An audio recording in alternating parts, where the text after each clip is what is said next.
The presidential hopefuls all touched on one major issue that was highlighted by the first ever impeachment of a democratically elected South Korean president.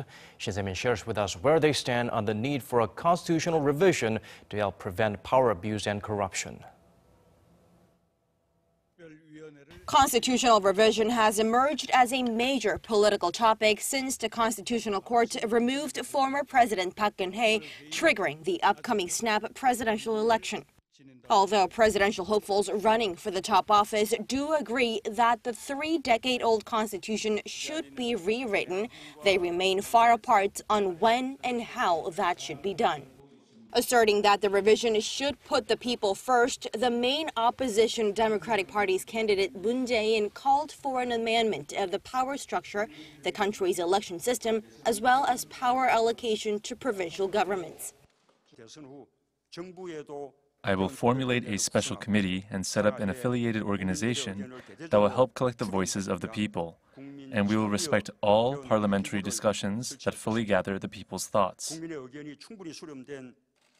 The People's Party's candidate An Chol-soo delivered a concise plan, which included more focus on fundamental human rights and also granting more authority to provincial governments.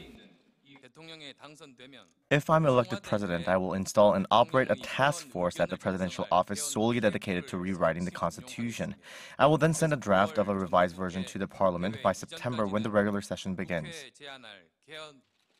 The candidate from the Progressive Justice Party, Shim Sang-jung, echoed the need of a system that allowed direct participation of the people. The revised constitution should include more democratic elements, like allowing the people to have the right to expel elected public servants and to directly propose and decide legislative bills. Although not present in person, the conservative Liberty Korea Party's Hong Jun-pyo and President Party's Yoo Seung-min also sent their plans on the revision. In a written statement, Hong said he will turn the National Assembly, currently a single-chamber system, into a bicameral legislation divided into an upper and lower house and downsize the parliament by half to just 150 lawmakers.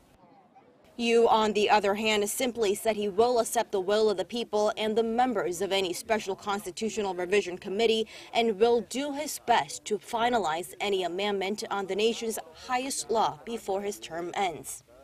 Another checkpoint for voters before they head to polling booths come May 9th is how each candidate would like to see their nation's treasured symbol of bloody transition from dictatorship to democracy revised.